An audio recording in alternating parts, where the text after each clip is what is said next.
வணக்கம். காலமெல்லாம் என்னை தன் கொத்தடிமையாய் கொண்டிருக்கும் கையில் கிளிதாங்கிய கோலக்கிளியாம் மரகதவல்லி மதுரையின் அரசி மீனாட்சி என் பச்சை புடவைக்காரியின் திருப்பாத கமலங்களைத் தொட்டு வணங்கி, இதை பார்க்கின்ற நீங்கள் எல்லோரும் எல்லா நலனும் பெற்று வாழ வேண்டும் என்ற பிரார்த்தனையை அவள் முன் வைத்து வரலொட்டி ரங்கசாமி ஆகிய நான் இன்று இதனை உங்களுடன் பகிர்ந்து கொள்கிறேன். சில நாட்களுக்கு முன்னால் நான் உங்களுக்கு சொன்னதை லேசாக நினைவூட்டுகிறேன். தேவன், இது நிஜப்பெயர் அல்ல, மருந்து கடை வைத்திருக்கிறார். சில வருடங்களுக்கு முன் ஒரு நாள் தேவனுடைய மனைவி மாலினி சாலையில் சென்று கொண்டிருந்த பொழுது ஒரு பெரிய மரம் அவர் மேல் விழுந்து விட்டது. மாலினியை உடனே ஒரு ஆம்புலன்ஸில் ஏற்றி தனியார் மருத்துவமனைக்கு அனுப்பியிருக்கிறார்கள். தகவல் அறிந்து தேவர் மருத்துவமனைக்கு ஓடினார். அங்கிருந்தபடியே இதயங்கள் நிறுவனர் டாக்டர் கிருஷ்ணன் சாமிநாதனுக்கு ஃபோன் செய்து விஷயத்தை சொல்லியிருக்கிறார். மருத்துவரும் உடனே மருத்துவமனைக்கு ஓடியிருக்கிறார். ஆனால் அதற்குள் மாலினி இறந்து விட்டாள். காலம் தன் போக்கிலே போய்கொண்டிருந்தது. தேவன் மனைவி இறந்த துன்பத்திலிருந்து மீண்டு வருவதற்கே பல காலங்கள் ஆயிற்று. குழந்தைகளை வளர்க்க வேண்டிய பெரிய பொறுப்பு இருப்பதால் தன்னை தேற்றிக்கொண்டு மீண்டும் வாழ ஆரம்பித்தார் தேவன். மனைவி இறந்து சில ஆண்டுகள் கழித்து டாக்டர் கிருஷ்ணன் சுவாமிநாதனை பார்க்க வந்தார் தேவன். அவருக்கும் மருத்துவருக்கும் நடந்த உரையாடலை அப்படியே மீண்டும் சொல்கிறேன். மாலினியின் நினைவாக இது வரைக்கும் நான் ஒன்றுமே பண்ணலை டாக்டர், இன்றைக்கி தான் பண்ண போகிறேன். என்ன செய்ய போகிறீங்க தேவன்? 2 நாளைக்கு முன்னால் தான் மாலினியோட தாலியை விற்றேன். அதனால் வந்த பணத்தை அப்படியே இதயங்களுக்கு கொடுக்க போகிறேன் டாக்டர். இதயங்களால் பயன்படுறவங்க வாழ்த்துற வாழ்க்கையில் மாலினி வாழ்வாள் டாக்டர். அவள் ஆன்மா இன்னும் தன்னுடைய பயணத்தில் நல்லபடியாக செல்லும். சுவாமிநாதனுக்கு பேச்சே வரவில்லை. தேவன் தன் பையில் இருந்த செக்கை எடுத்து எழுதத் தொடங்கினார். சரியாக 69,375 ரூபாய்க்கு செக்கை எழுதி அதை மருத்துவரிடம் நீட்டினார். எனக்கு வலிக்குது தேவன், இதெல்லாம் வேண்டாமே. மருத்துவர் மறுத்து பார்த்தார். நீங்கள் வாங்கிக்கலைன்னா எனக்கு இன்னும் அதிகமாக வலிக்கும். டாக்டர், மாலினியோட தாலிக்கு இதை விட ஒரு சிறந்த பயன்பாடு இருக்க முடியாது, வாங்கிக்கோங்க, இன்னும் நல்லது பண்ணுங்க. வாங்கி கொண்டார் மருத்துவர். இது பழைய கதை. இப்பொழுதெல்லாம் இதயங்கள் குழு தொலைதூரங்களில் இருக்கும் ஊர்களுக்கும் கிராமங்களுக்கும் செல்கிறது. அங்கே குழந்தைகளை பார்த்து மேலோட்டமாக சில பரிசோதனைகள் செய்து மேலும் பரிசோதனைகளுக்கு இதயங்கள் மருத்துவமனைக்கு வரச் சொல்கிறார்கள். முக்கால்வாசி நேரம் இதயங்கள் குழுவினர் சுவாமிநாதனின் காரில் தான் செல்கிறார்கள். குறிப்பிட்டளவு ஊழியர்கள் தான் கூட செல்ல முடிகிறது. இதிலே இன்னொரு சிக்கலும் இருக்கிறது. ஒரு முறை தொலைதூர கிராமத்தில் இருந்த ஒரு குழந்தையை மேலோட்டமாக பரிசோதனை செய்திருக்கிறார்கள். அதன் பின்னால் கோவைக்கு வர சொல்லியிருக்கிறார்கள். அந்த குழந்தையும் பெற்றோர்களும் வர சில வாரங்கள் ஆகிவிட்டன. கோவையில் அந்த குழந்தையை முழுமையாக பரிசோதித்த பொழுது அதன் 2 சிறுநீரகங்களும் கிட்னிஸ் பழுதடைந்து விட்டன என்று தெரிந்தது. காலம் கடந்து விட்டிருந்தது. அப்பொழுது மருத்துவருக்கு ஒரு எண்ணம் தோன்றியது. எல்லா பரிசோதனை வசதிகளும் கொண்ட ஒரு பெரிய வேனை இதயங்கள் வாங்கினால் அதனால் என்னென்ன நன்மைகள் கிடைக்கும்? 1, இன்னும் நிறைய ஊழியர்களை அழைத்து செல்ல முடியும். அதனால் நிறைய குழந்தைகளை பார்க்க முடியும்.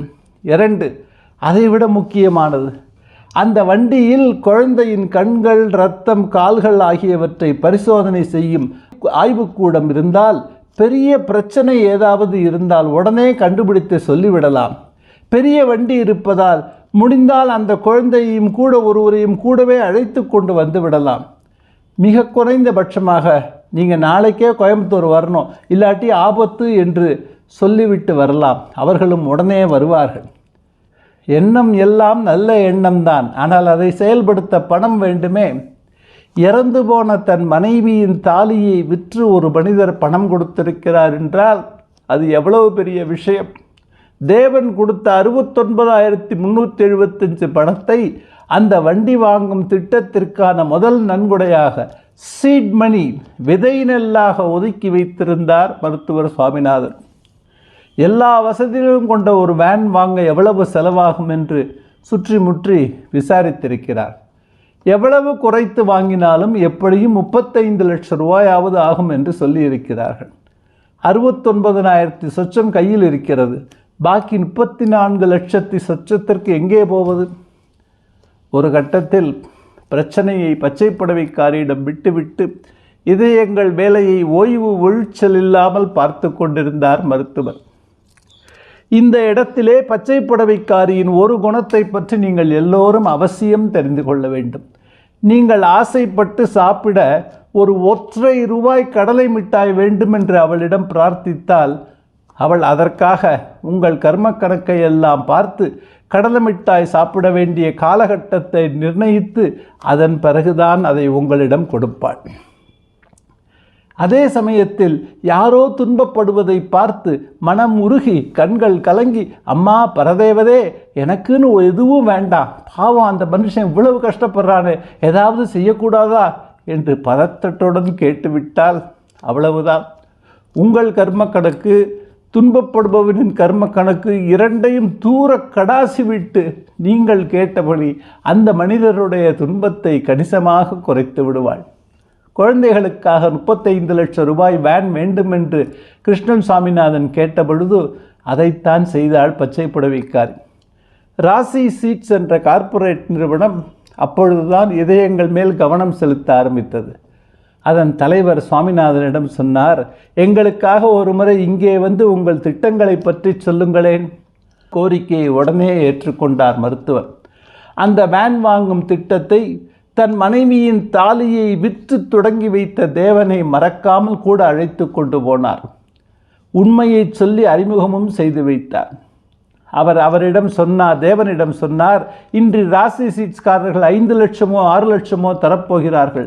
ஆனால் இந்த திட்டத்திற்கு முதலில் விதை போட்டது நீங்கள்தான். உங்களை அவர்களிடம் அவசியம் அறிமுகப்படுத்தி வைக்கப் போகிறேன். தேவனும் உடன் சென்றார். சின்ன கூட்டம், 20-30 பேர் தான் இருந்தார்கள். சுவாமிநாதன் வேன் வாங்கும் திட்டத்தை உணர்ச்சி பூர்வமாக விளக்கினார். மருத்துவர் பேசி முடித்ததும் ராசி சீட்ஸ் தலைவர் மருத்துவரிடம் ஒரு காசோலையை தந்தார்.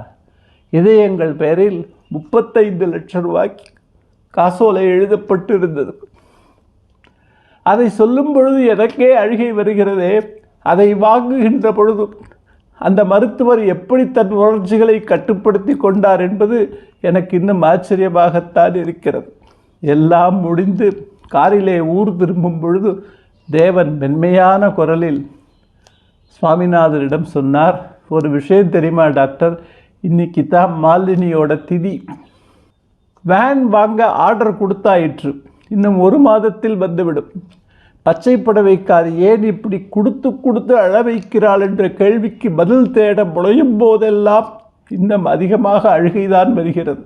ஏன் அப்படி என்று தெரியவில்லை. அல்லல் படுவோர் நெஞ்சமெல்லாம் அன்பால் என்றும் நிறையட்டும் என்ற பிரார்த்தனையை பச்சை புடவைக்காரியிடம் வைத்து இதை பார்க்கின்ற நீங்கள் இந்த நாளை போல் இனிவரும் நாட்களையும் இனிதே கழிக்க வேண்டும் என்று அவளை வேண்டிக் கொண்டு உங்களுக்கு நன்றி கூறி விடைபெறுகிறேன். நன்றி, வணக்கம்.